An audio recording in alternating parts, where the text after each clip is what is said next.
ધોરણ 11 સાયન્સ જીવ વિજ્ઞાન ચેપ્ટર નંબર 5 અને લેક્ચર નંબર 2. હવે લેક્ચર નંબર 1 ની અંદર આપણે મૂળ વિશે અભ્યાસ કર્યો હતો અને એની અંદર છેલ્લે મૂળના વિવિધ પ્રદેશો વિશે આપણે અભ્યાસ કર્યો હતો. હવે આગળ ઉપર આપણે મૂળના અન્ય કાર્ય માટેના રૂપાંતરો, આ રૂપાંતરોને સામાન્ય રીતે વાનસ્પતિક અનુકૂલનો પણ કહેવાય છે. એટલે મૂળના અન્ય કાર્ય માટેના રૂપાંતરો અથવા તો વાનસ્પતિક અનુકૂલનોનો અભ્યાસ કરવાનો છે. બરાબર? હવે એની અંદર શું કીધું છે કે કેટલીક વનસ્પતિની અંદર મૂળ તંત્રનો આકાર અને રચના બદલે છે. આકાર અને રચના બદલે છે અને પાણી અને દ્રાવ્ય ક્ષારોના શોષણ સિવાયના કાર્યો માટે રૂપાંતરિત થાય છે. ટૂંકમાં મૂળ છે એ એના સામાન્ય કાર્યો ઉપરાંત અન્ય કેટલાક વધારાના કાર્યો કરવા માટે મૂળ તંત્રનો આકાર અને રચના બદલે છે. તેઓ ખાસ કરીને અન્ય કાર્યોમાં આધાર, ખોરાક સંગ્રહ, શ્વસન માટે રૂપાંતરિત થાય છે. બરાબર? હવે આવા મૂળ છે કે જે અનુકૂલન પામે છે, રૂપાંતરિત થાય છે, કયા કયા કાર્યો માટે કીધું? આધાર, ખોરાક સંગ્રહ અને શ્વસન. એના ઉદાહરણોનો આપણે અભ્યાસ કરવાનો છે. તેની અંદર અભ્યાસની શરૂઆત કરીએ એ પહેલા આપણે એક વસ્તુનો ખ્યાલ હોવો જોઈએ કે સ્થાનિક મૂળ કોને કહેવાય, અસ્થાનિક મૂળ કોને કહેવાય. તો આગળ આપણે જોયું કે સ્થાનિક મૂળ કોને કહેવાય, તો કે જે મૂળ તંત્રનો વિકાસ ભ્રૂણ મૂળમાંથી થાય એવા મૂળને સ્થાનિક મૂળ કહેવાય. જ્યારે ભ્રૂણ મૂળ સિવાયના અન્ય વાનસ્પતિક અંગો જેવા કે પ્રકાંડ, પર્ણ, અધ્રાક્ષ જેવા ભાગોમાંથી જો મૂળ ઉત્પન્ન થતા હોય તો એવા મૂળને અસ્થાનિક મૂળથી ઓળખવામાં આવે છે. ખાસ ધ્યાનમાં રાખજો. હવે આવા ઉદાહરણો જોઈ તો ગાજર અને સલગમમાં શોટિમય મૂળ, ગાજર અને સલગમમાં શોટિમય મૂળ કે જે સ્થાનિક છે, અને શક્કરિયામાં પ્રકાંડ ઉપરથી જે મૂળ ઉદ્ભવે છે જેને અસ્થાનિક મૂળ કહેવાય. તો આવા અસ્થાનિક મૂળ છે એના એક કદમાં મોટા બની અને ફૂલે છે, જેમાં ખોરાકનો સંગ્રહ કરે છે. તો આ ખોરાક સંગ્રહને અનુલક્ષીને સ્થાનિક મૂળના ઉદાહરણોમાં ગાજર અને સલગમ, અસ્થાનિક મૂળના ઉદાહરણમાં શક્કરિયું છે. પછી આપણે વડલો જોયો હોય તો વડલાની અંદર જે પ્રકારની શાખા છે એના ઉપરથી અસ્થાનિક મૂળ ઉત્પન્ન થાય છે. બરાબર? જે નીચેની તરફ વિકાસ પામી જમીનમાં દાખલ થઈ મોટી શાખાઓને આધાર આપતી લટકતી રચનાનું નિર્માણ કરે છે. તો આવા જે મૂળ છે એને સ્તંભ્ય મૂળથી ઓળખવામાં આવે છે.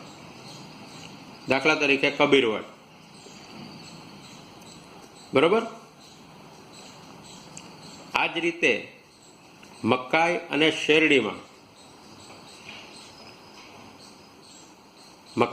શેરડીમાં પ્રકાંડના ગાંઠ પ્રદેશ ઉપરથી ઉદ્ભવતી રચના કે જે પ્રકાંડની નીચેની ગાંઠોમાંથી ઉદ્ભવે છે અને જમીનની અંદર દાખલ થઈ મુખ્ય પ્રકાંડને વધારાનો આધાર પૂરો પાડે છે.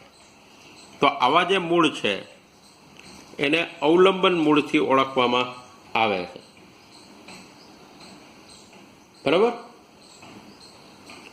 ત્યાર પછી શ્વસન માટે રૂપાંતરિત રચનાનો અભ્યાસ કરી તો ખાસ કરીને દરિયાના ખાડી ધરાવતો વિસ્તાર કે જે એકદમ દલદલ કાદવ કીચડવાળો વિસ્તાર છે, એની અંદર ઉગતી કે વિકાસ પામતી રાઇઝોફોરા જેવી કેટલીક વનસ્પતિ, દાખલા તરીકે તીવા, કે જેમાં તેના સ્થાનિક મૂળમાંથી ઘણા મૂળ જમીનમાંથી બહાર આવે છે અને ઉપરની તરફ અનુલંબ રીતે, એટલે કે ગુરુત્વાકર્ષણથી વિરુદ્ધ અનુલંબ રીતે વિકાસ પામે છે. અને આવા મૂળની સપાટી છિદ્રિષ્ટ હોય છે, જે વાતાવરણમાંથી O2 CO2ના આપલેની ક્રિયા સાથે સંકળાયેલી હોય છે. તેથી આવા મૂળને શ્વસન મૂળ કહે છે. ટૂંકમાં એ શ્વસન માટે ઓક્સિજન મેળવવામાં મદદરૂપ થાય છે. તો 3 માર્કની અંદર આ પ્રશ્ન ધ્યાનમાં રાખવાનો છે કે મૂળના અન્ય કાર્ય માટેના રૂપાંતરો. આ ઉપરાંત આ 3 કાર્યો જ નથી, એ ઉપરાંત પણ વધારાના કાર્યો છે, પણ આપણા અભ્યાસક્રમ મુજબ આ 3 કાર્યો માટેના રૂપાંતરોનો અભ્યાસ કરવાનો છે. એટલે અહીંયા મૂળનો અભ્યાસ છે એ પૂર્ણ થશે. ત્યાર પછી હવે પ્રકાંડ. તો પેલા પ્રકાંડ વિશે એની સામાન્ય ઓળખ જોઈ કે પ્રકાંડનો ઉદ્ભવ બીજના ભ્રૂણાગ્ર ધરાવતા ભાગમાંથી થાય છે. બીજની અંદર ભ્રૂણાગ્ર ધરાવતો ભાગ છે, એમાંથી પ્રકાંડનો ઉદ્ભવ થાય છે. પ્રકાંડ એ શાખાઓ, પર્ણો, પુષ્પો અને ફળ ધારણ કરતો અક્ષનો ઉર્ધ્વગામી ભાગ છે. એટલે પ્રરોહતંત્રનો આ મુખ્ય ભાગ છે કે જેના ઉપર શાખાઓ, પર્ણો, પુષ્પ, ફળ આવેલા હોય છે. બરોબર. હવે પ્રકાંડની સામાન્ય રચના જોશો તો પ્રકાંડમાં ગાંઠ અને આંતરગાંઠ આવેલા હોય છે. બરોબર. તો પેલા ગાંઠ કોને કહેવાય, આંતરગાંઠ કોને કહેવાય? તો કે પ્રકાંડનો એ વિસ્તાર કે જેના ઉપરથી પર્ણો ઉદ્ભવે છે એને ગાંઠ પ્રદેશ કહે છે. બરોબર. અને પ્રકાંડ ઉપર આવેલ 2 ક્રમિક ગાંઠ વચ્ચેના વિસ્તારને આંતરગાંઠથી ઓળખવામાં આવે છે. આ ઉપરાંત પ્રકાંડ છે એ કલિકાઓ ધારણ કરે છે અને આવી કલિકાઓ અગ્રીય કે કક્ષીય હોય છે. જે કલિકા પ્રકાંડની ટોચના ભાગે આવેલી હોય, ટૂંકમાં કલિકા એટલે પ્રકાંડનો વર્ધનશીલ પ્રદેશ. બરોબર. એટલે કે કોષ વિભાજનની ક્ષમતા ધરાવતા કોષોનો સમૂહ ધરાવતો પ્રદેશ, જે કલિકા કહેવાય. હવે આવી કલિકા અગ્રીય કે કક્ષીય હોય છે, જેમાં પ્રકાંડની ટોચના ભાગે આવેલી કલિકાને અગ્રકલિકા કહે છે, જ્યારે પ્રકાંડ અને પર્ણની વચ્ચે જે ખૂણો રચાય એ ખૂણાને કક્ષકોણ કહે છે, અને આવા કક્ષકોણમાં આવેલી કલિકાને કક્ષકલિકા કહે છે. પ્રકાંડ સામાન્ય રીતે તરુણ હોય, એટલે કે શરૂઆતમાં લીલું હોય છે અને પછીથી ઘણીવાર એક કાષ્ટીય અને ઘેરા કથ્થાઈ રંગનું બને છે.